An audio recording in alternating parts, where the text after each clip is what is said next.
tous, c'est Cerise de la boutique de Cerise. Je vous retrouve aujourd'hui pour un tuto kawaii d'une glace bien gourmande. Pour cela, il vous faudra de la Fimo. Donc moi, pour faire la vanille, j'ai pris de la Fimo Effect 105 et sinon de la chocolat soft. Il vous faudra bien sûr un cutter et l'indispensable bâtonnet de glace, un embout aiguille pour travailler précisément le coulis. Mais également, vous verrez que nous ferons de la vraie vanille avec des petits bouts noirs à l'intérieur avec des micro-billes noires. Il vous faudra aussi un emporte-pièce fleur pour faire un côté croqué, mais aussi pour fixer tout ça, un clou à œil ainsi qu'une pince et bien sûr de la Fimo liquide et du vernis. Enfin, de la colle pour coller le bâtonnet et de l'acrylique pour réaliser le visage. Donc du noir, du rose et du blanc et ainsi qu'un petit pinceau extra fin. C'est parti pour le tuto. Nous allons commencer par réaliser deux boules, une première plus grosse et une autre plus petite qui va nous servir à faire la forme du cône de glace ou plutôt triangle, esquimau on dira. Donc pour réaliser la Fimo vanille, donc vous prenez la plus petite boule et vous allez insérer les microbilles à l'intérieur. Donc soyez généreux, il faut que les microbilles se voient. Après vous pouvez colorer une seule grosse boule avec les microbilles. Mais là donc vous verrez, on va intégrer uniquement une petite boule au reste du corps de la glace pour économiser des microbilles parce que tout le reste de la glace sera recouvert de chocolat. Donc en fait les microbilles vous ne les verrez que à l'endroit où ce sera croqué. Donc pour éviter de gaspiller des microbilles, nous on a fait une petite boule. Donc vous vérifiez voilà avec l'emporte-pièce pour voir si ça vous convient, s'il y a assez de microbilles. Là ça nous convient, sinon vous pouvez encore en rajouter. Et ensuite donc vous allez prendre votre grosse boule et vous allez y coller sur le côté où vous allez faire votre côté croqué la petite boule dans laquelle nous avons inséré les microbilles. Voilà. Comme ça, pas de gaspillage. Donc ensuite vous allez faire une forme de triangle pour faire le cône, enfin plutôt je dis cône mais c'est plutôt bâtonnet esquimau. Voilà, ça donne à peu près ça. Et ensuite, avec un cutter, vous allez faire la première encoche pour rentrer votre bâtonnet. Et ensuite, mesurer à peu près la longueur du bâtonnet qu'il vous faudra. Et puis, vous coupez avec la pince coupante. Et ensuite, vous n'avez plus qu'à insérer le bâtonnet dans la Fimo. Donc, soit avec la cuisson, le bâtonnet après tient bien, soit après vous pourrez, après cuisson, l'enlever et le coller avec de la colle.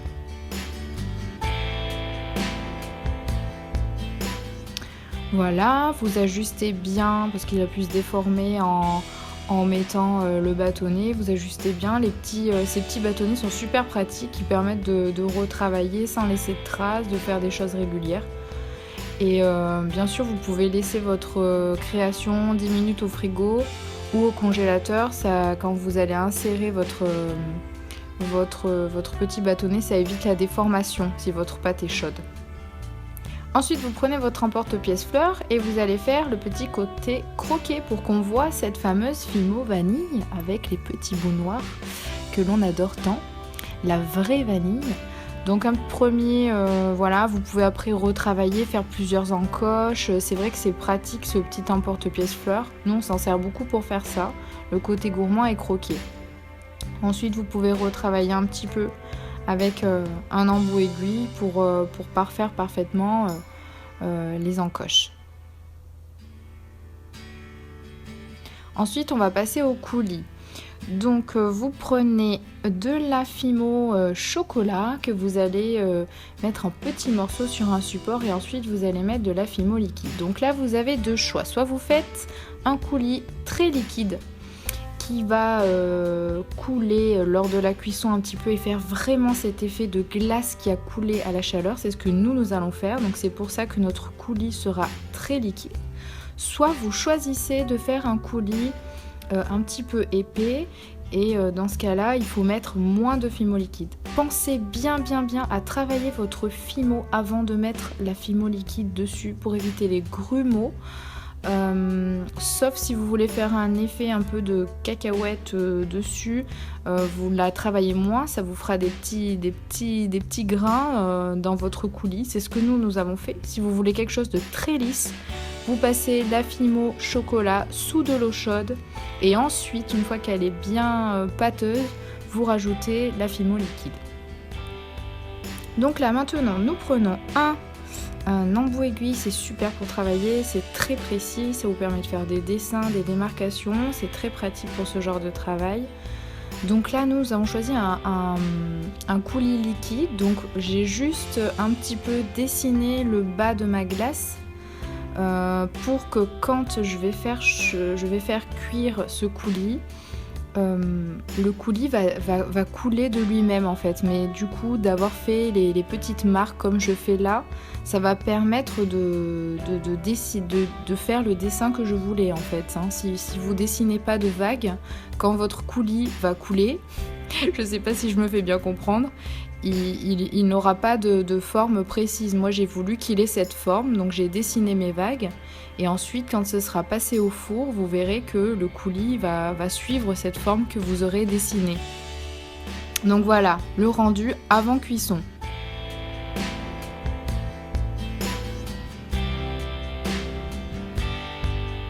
Ensuite, donc pour le faire cuire, ce que nous avons fait, c'est qu'on a rajouté un petit bâtonnet en plus et je l'ai enroulé dans du papier aluminium pour que ça tienne bien et pour qu'aussi quand le coulis en chauffant va descendre et va couler comme une vraie glace qu'ils font au soleil, ça évite de salir le bâton. Donc comme ça ensuite j'aurai plus qu'à enlever mon papier aluminium et le bâton sera propre.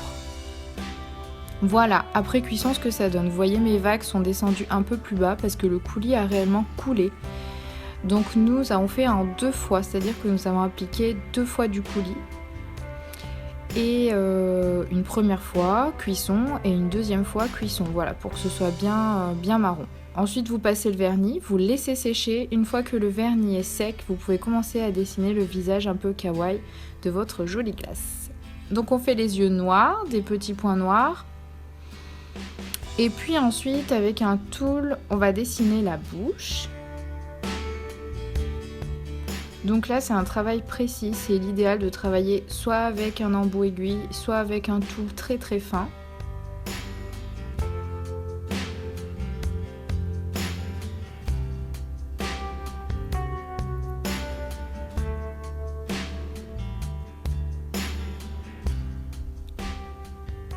Voilà ce que ça donne.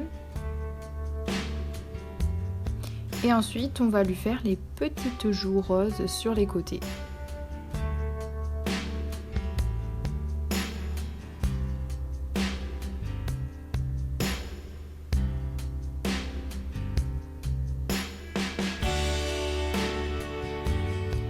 Une fois que les yeux noirs sont bien secs, on va pouvoir travailler les pupilles. Donc moi, ce que je fais généralement, c'est que je fais un plus gros point noir qui regarde vers l'extérieur et ensuite un point blanc qui regarde vers l'extérieur et ensuite un plus petit point blanc qui est vers le coin interne de l'œil. Je trouve que ça fait un reflet et ça fait un regard assez réaliste.